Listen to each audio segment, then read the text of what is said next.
Hashtag sewakha lo muzi mhathi. Namhlanje sikhuluma ngelobolo. Indaba ebaluleke kakhulu kwamambala. Ilobolo libalulekile. Mina ukuthi yabona indaba esayikhuluma ngeveke leya yokuthi siqala indaba yokuthi abantu umuntu ke ubekwa ngibani.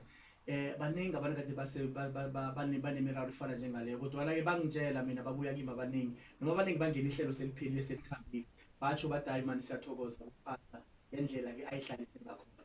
Iya. Noma bakhona ke abanye idlanzana ngelithi lona lidosa ukuthi hawa thina umuntu sombeka thina ngoba ungewethu uyayazi la ikhona angeze saya sonke endaweni asiwe yazi ukuthi emazi kanjalo khona ukuya endaweni yinye kodwa ke sibabantu omnye uchinga le nomnye uchinga le nomunye uchinga le njalo njalo.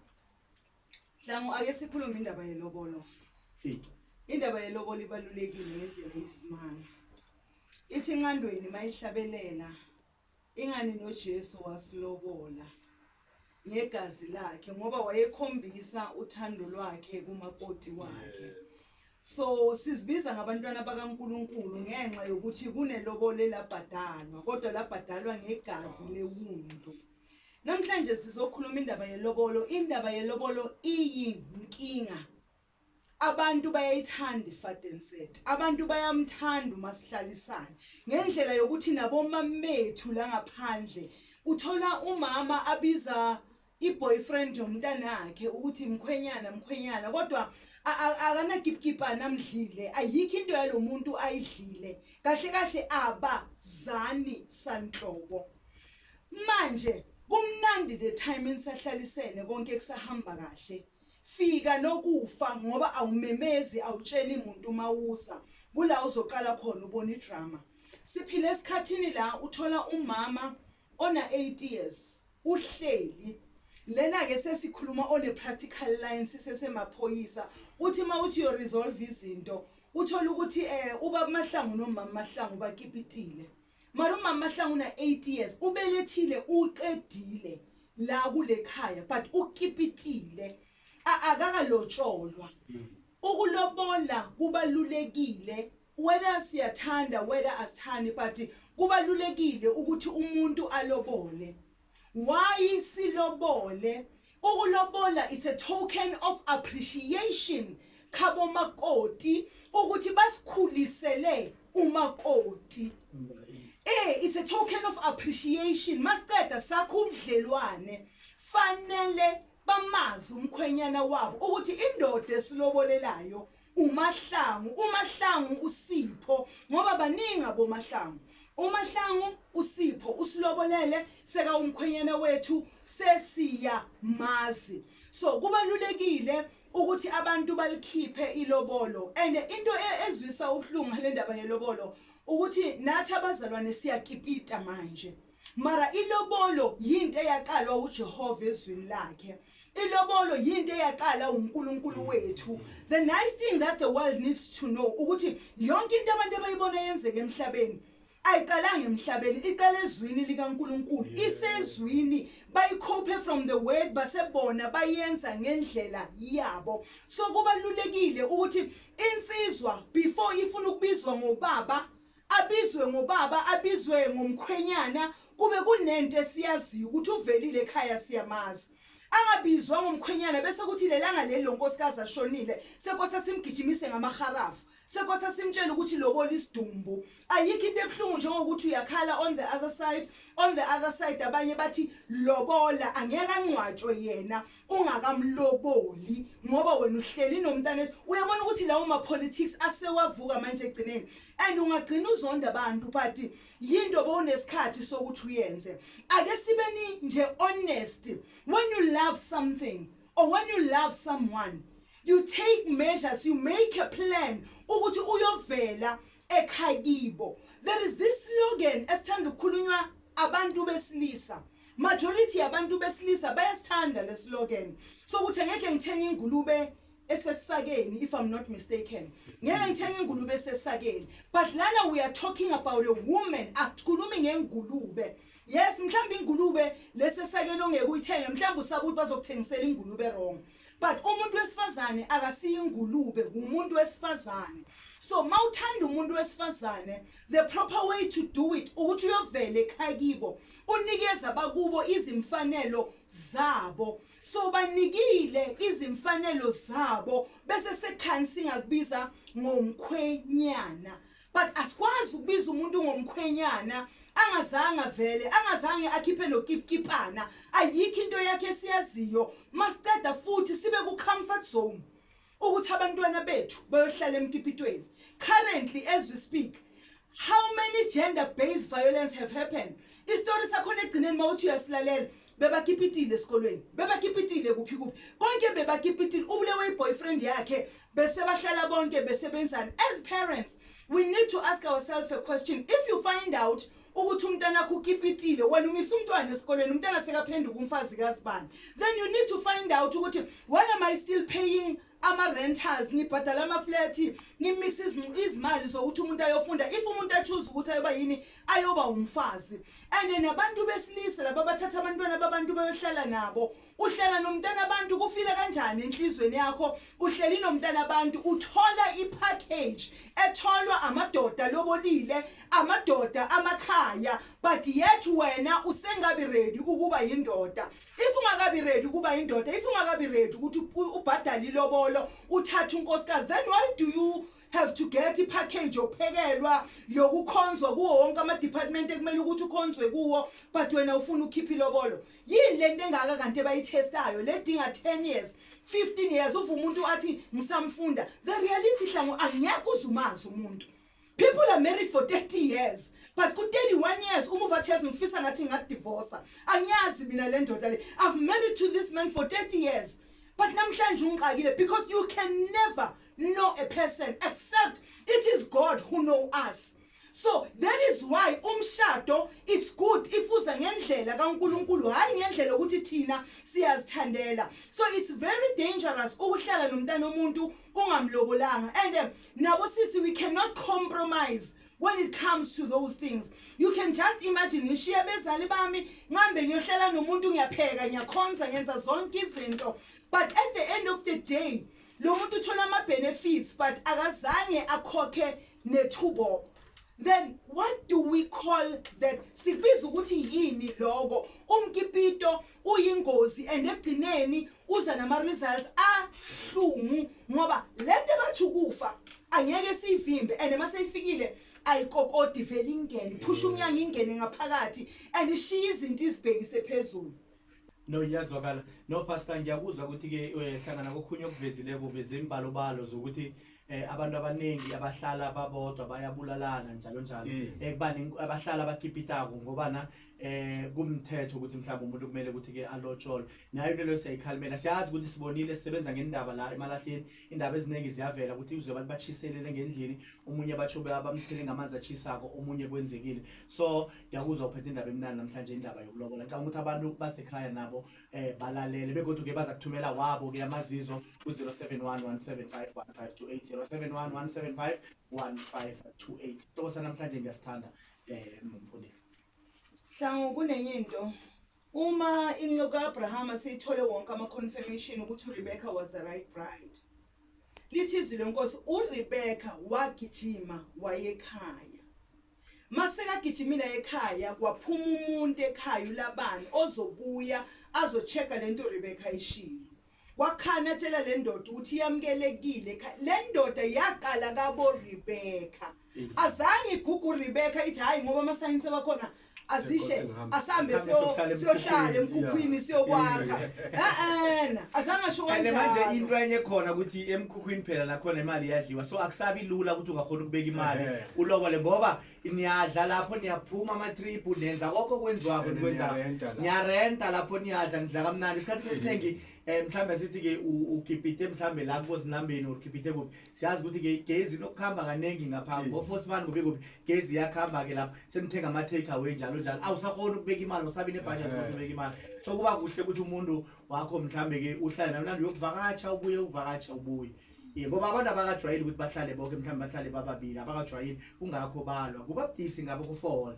Singibani nobani usurvivor abanye bachata nje after 6 months uthola ukuthi sebahlukene ngebanga lokuthi abakujwayeli. So Hlangu, it's a very big challenge indaba yomkipito. And ngicabanga ukuthi nathi abezali we playing a role siyayibhebhethekisa. We need to put our foot down. Umuzi nomuzi unama principles wawo. Akhonakala ukuthi ekhaya kungaqhamuka umfana sekatholakala sekabizwa ngomkhwenyana mara angazange akhiphe next just because umntanami la ayakhona ubuya nama plastic. That is wrong.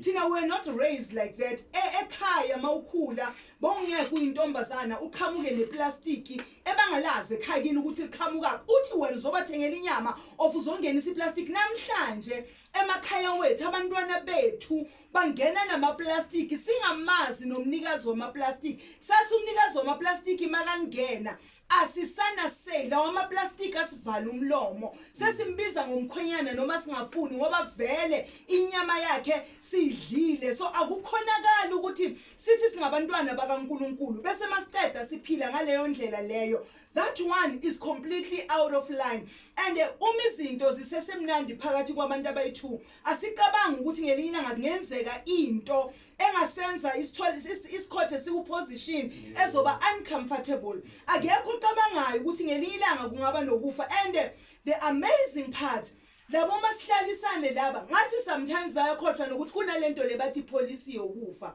Kunalento leyo ukuthi ngelinye ilanga omunye wethu angahla hambe and makahamba sithanda singathandi lemindeni bese ngayifaki izongena manje iqale manje kube yimpe enkulu kanti bekuyinto encane. So umcabanga ukuyokipita mina I feel like it's a disrespect ukuthi indoda ifuna ukuhlala nomuntu wesifazane for such a long time.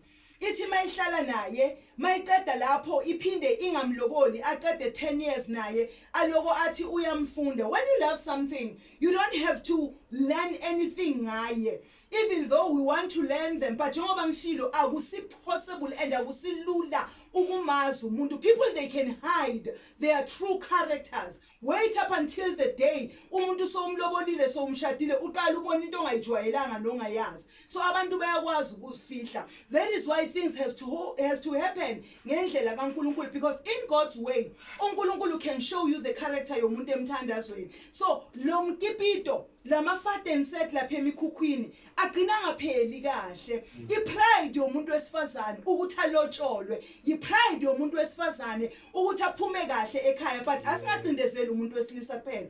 Sometimes umuntu wesilisa hlangu uthi angakambizi usisi hayi sheme uyadlala abantwana banamhlanje ukuga amabhek ahamba ekabo lo bhuti makaqala lo bhuti athi uyakhuluma ukuthi hayibo yima phela athi ufuna ukuhlala nobani ya ufuna ukuhlala nobani mangabe ungafuni ukuhlala nami ufuna ukuhlala umuntu azimikise yena ngenxa yama insecurities wakhe.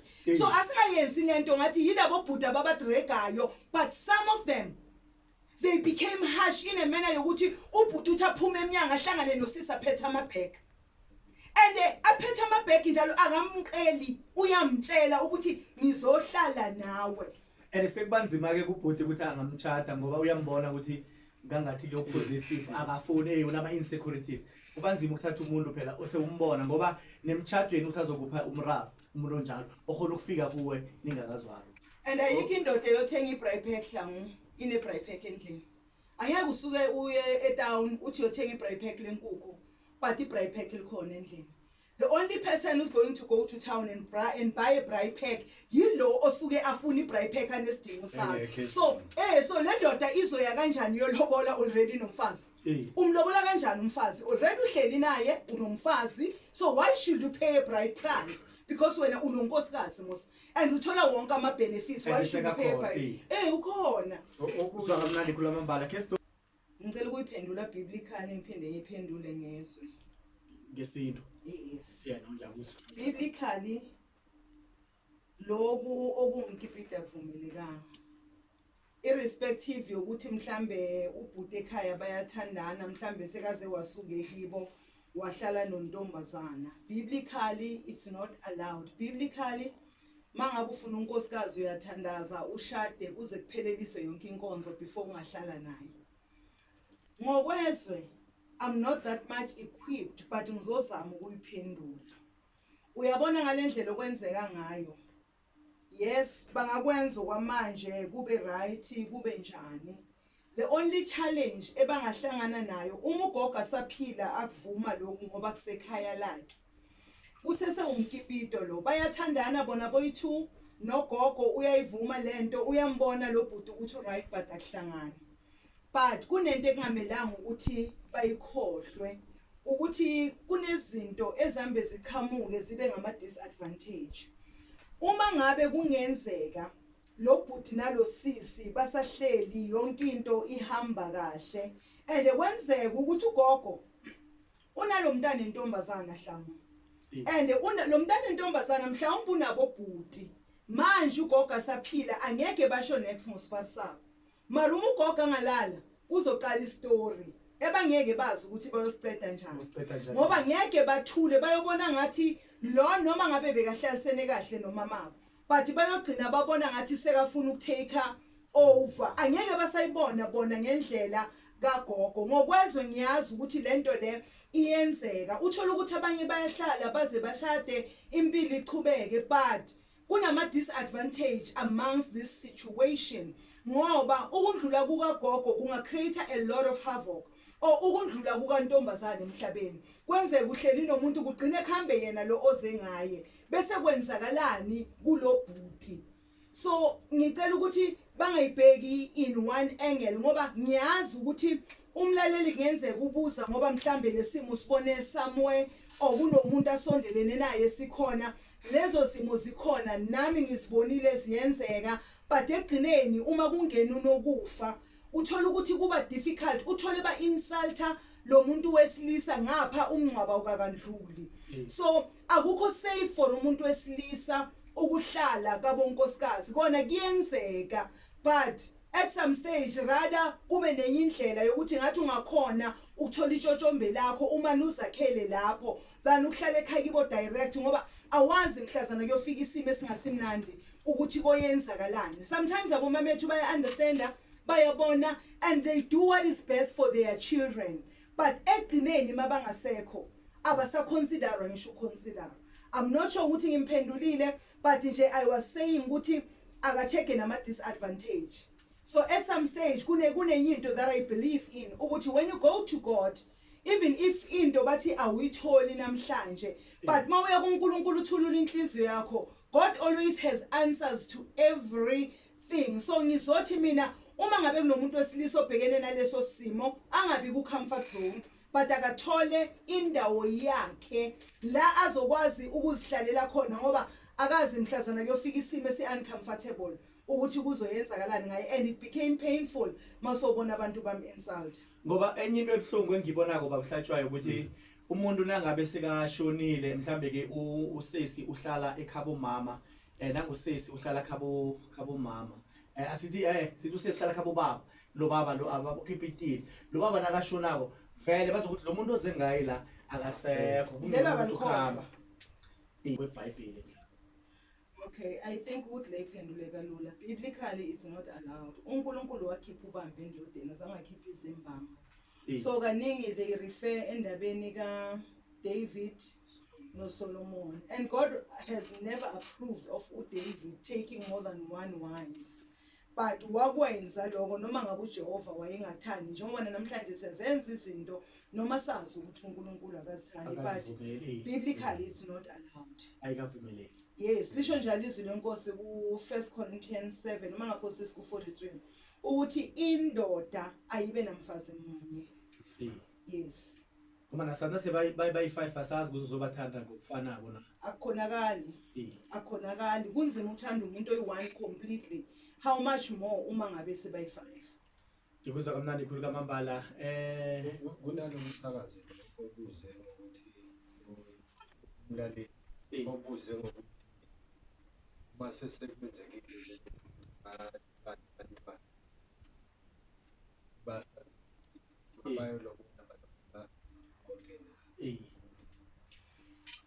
yaphenduleka uma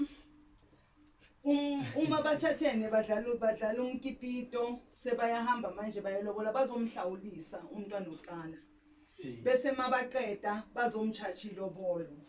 Angazi noma ngibeka kahle but ngibone kaningi emalobolweni umntwana oqala uzomhlawula ngoba ufohle isibaya senye indoda. bese makusuka lapho bazobiza izinkomo zabo ngoba bonke abantwana basuke bangibaba bese bayakulobolisa. So the first child bazokuhlawulisa ngoba ufahlisa baya engasise sakho. And not to run away from umlaleli, just to add on what Ubab Malaza was saying. Lithi izwi lenkosi lapha ku Genesis 24 verse 53. Uminqeko kaAbrahama seyitholile sebayibhisele endlini. After Rebecca sekavumile lithi wabapha izipho. Kudala bekunganamali. Kodwa as a token of appreciation wabanika izipho. Okusho ukuthi lo mntwana othathwayo uthathwe ezandleni zabazali. Mawufunda lelozwi lithi bambusisa.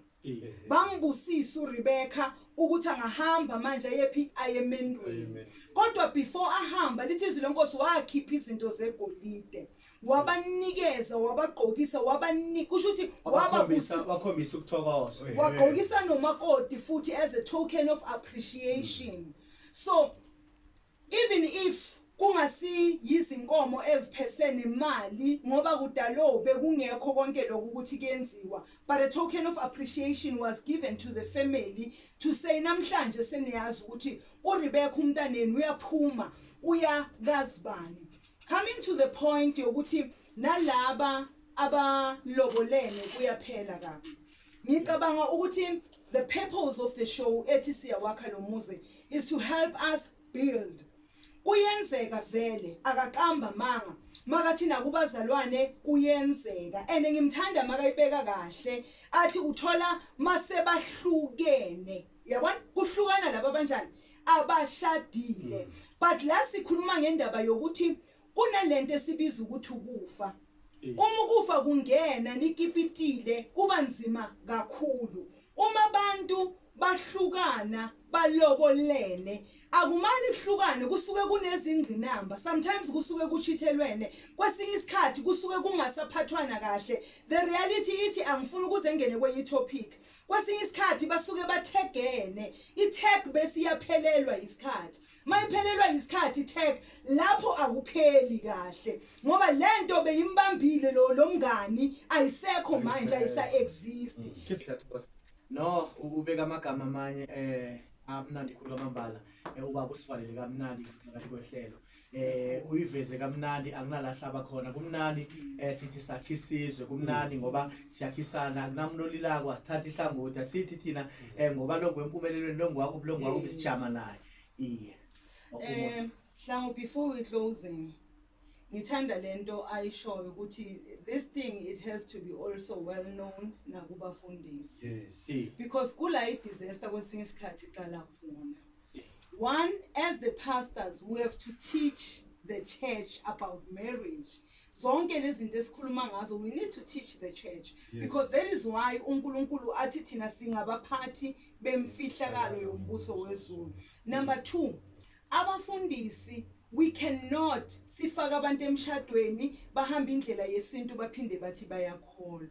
Umuntu mangabe yena athi ngishadiseni namuhla kusasa mina ngiyophahla asikwazi thina ukungena entweni njalo. Akayofuna umfundisi ozomshadisa phahla amshadise futhi athi yena uyakholwa.